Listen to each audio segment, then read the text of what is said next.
How goes it, guys? Dadbot Operator back again, and a good battle rifle is an essential part of any eclectic firearms collection, right?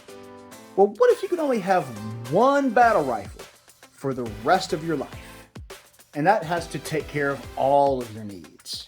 Would you rather have a highly accessorized mid-tier or plain Jane top-tier rifle? And by plain Jane, I mean no red dot, just flip-up sights and nothing else. Which one are you grabbing? Today's contestants, the Springfield Saint Victor and the FN Scar 17s. That's right, Scar Heavy has entered the chat and I am stoked, boys. I'm going to do a quick top to bottom breakdown of each of these two rifles, and at the end, in the comments below, put your choice for which one you would grab. Are you feeling saintly, or are you going to be scarred for life? Okay, that was awful.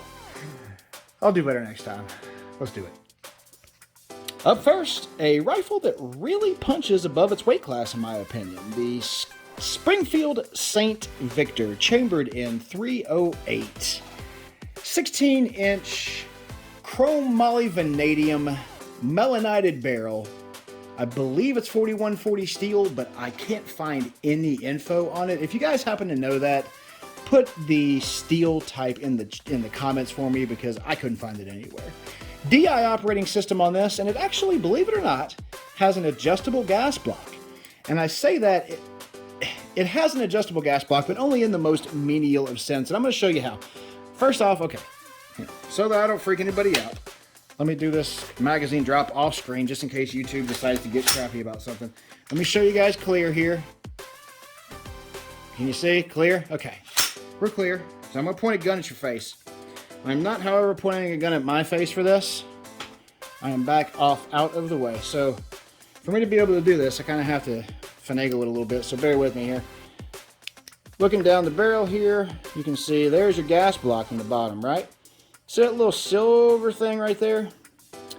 Well, that is a chuck, and that chuck can be replaced utilizing, I'm going to slip this down here, this tool, this big old long Allen key, and the chuck in there can be replaced with one of these 4 additional chucks, varying in color and gas port size. You got yellow, green, orange, and the black one, I believe, shuts it off entirely. In order to do that, you have to go in, take the silver one out, hook one of these guys, and then feed it down through your handguard, perilously hoping not to drop it at any point in time. Thread it in, hoping to not thread it incorrectly in the entire time. And if you do so successfully, voila, you have changed your gas regulation. Congratulations. Now, is that an adjustable gas block? Yeah. Is it a practical adjustable gas block? No, it is not. So kudos for the adjustable gas block, but just barely. So getting back into it, 15-inch M-LOK handguard on this. I'm gonna say 6160 T6 aluminum again, because I don't know for certain. M-LOK slots all the way around. Deleted Pictinia rail appear at the top, with the exception of a little piece in the front that can hold your included backup iron sights. Again, you know, pretty decent value for the money. Now, QD mount, the QD attachment point I did put on there myself. Coming on down here, we have the Vortex Diamondback 4x16x44 scope. And for the money, again, not a bad scope. This guy will get you out to 700 yards without much difficulty. Out to 1,000 if you're pretty good at what you're doing, but I am not that good.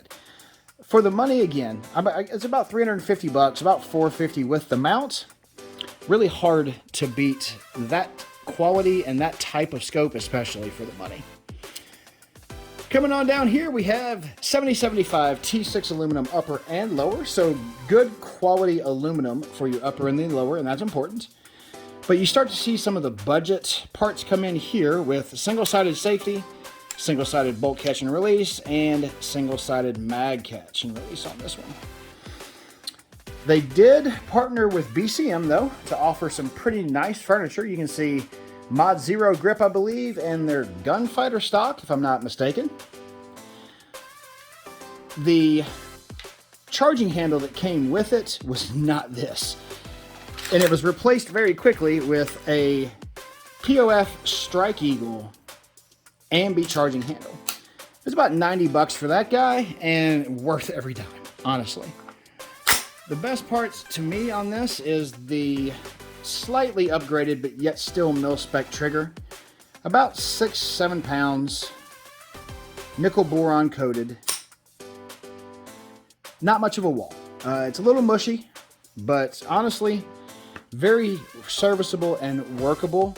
And for the money, again, it's kind of hard to beat it, because I was going to go out and spend 2,500 bucks on a Daniel Defense, and then an additional, call it $800 or $900 on optics, bipod, and all of that. So I'd have been in that thing for 3,500 bucks. I'm in this for $1,750. So literally half the price, and I get 75% the rifle. So to me, it's really hard to beat that for the money. But let's check out the competition and see if it can be. I don't know why, but I hear the Rocky theme music in my head right now. Okay,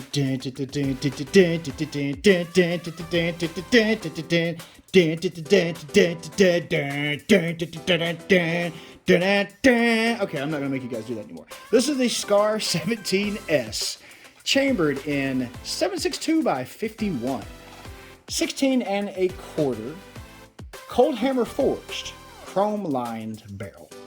So we can already see pretty big difference in quality. Massive muzzle brake here on the front to help tame that recoil. Short stroke piston operating system. Again, starting to hear the cash register ring every time I mention another feature. Adjustable gas block, which is a little easier than the Springfield. See? It's adjusted. Seems a little easier than the other one in my opinion. Coming on down here, we have the, well, flip-up iron sights with a hooded front sight, and honestly a really nice backup iron, nice sight on the back as well. So even if you didn't have a dot, I feel like you'd be okay. Monolithic aluminum upper. This is all one piece of upper. Now, I don't know what type of aluminum it is. I'm guessing it's 7075 T6, but I could be completely wrong on that. Again, if you guys happen to know, let me know in the comments. A little bit older style, you can see, because we got Picatinny rails all the way around, and M-LOK is the choice of the day. But even still, this is a really lightweight rifle, especially for what you got. Despite the Picatinny rails up top, that monolithic aluminum rail comes all the way down, and then the controversial spot for everybody. Polymer lower. You spend $3,500 up to $4,000 on a rifle, and they give you a plastic lower with an A2 grip. You gotta be kidding me. But the amount of weight savings that come from that, in my opinion, is worth it, because this guy would probably weigh, I don't know, 9 pounds if it had an aluminum lower, and with this lower, it weighs about 7.5. So the weight savings, in my opinion, completely and totally worth it. I mentioned before that you have an A2 grip. Well, you might have one on yours, but I don't have it on mine anymore, because I replaced it with a BCM Mod Zero grip. And no, it did not fit whenever I went to go put it on. Mr. Dremel came to life and helped make this guy work where it wouldn't previously. So many thanks to my Dremel on the bench for doing the work and putting in the hard work for me. Ambidextrous safety selector on this, ambidextrous mag release, and a single-sided bolt catch and release. So mainly ambi, but missing the bolt catch and release on this guy. The short stroke piston operating system does give you the ability, because of that, to fold this up nice and compact with a nice little holder over here on the side that doubles as your brass deflector. and can fire while folded. Got your side charging handle. Now this is not the non-reciprocating charging handle version. There goes a snap cap. Let's check out the trigger. Mil-spec. Meh. It is what it is. This is one of the top tier rifles in the 308 chambering for a reason, because there aren't many that are much better. By the time you get done all in, Springfield Saint weighs about 10 pounds. This in its current configuration weighs about 8. So you got a lot of weight savings. You've got good recoil mitigation, quality control that is out of this world from FN, and a replaced grip that makes this thing look 100% better, in my opinion. From a look standpoint, this guy just wins the day. But overall, does it win one battle rifle for life? And I don't know that it does, because you have to take into consideration the fact that you're going to have to use this rifle quite often for the rest of your life. And I don't know if a plain Jane iron sights version is going to be enough for me. Now, if I had to pick, and you put a gun to my head and said, pick one or I'm going to use the other one on you, I'm probably going to go with the Scar, just because I know the longevity is going to be there and I can hope for a battlefield pickup at some point in time. It's really hard to say. In their current configurations, absolutely, I would probably take the Scar. And would probably still take it even if you throw a scope on it. So I don't know if there's a situation where I would take the Saint at this point. But what do you guys think? If you could only have one battle rifle for life, would you choose the Springfield Saint Victor with all those accessories and that fantastic adjustable gas block, or the FN Scar 17S? Put your choice in the comments below. I'd love to get a conversation going with you guys. I love chatting back and forth on these types of scenarios because it's what I do. To all of my long-term subscribers, thank you guys so much for liking, subscribing, sharing, all that kind of good stuff. If you're a first-time viewer, welcome to the Dad Bod Squad. Beers in the fridge. We'll see you next time.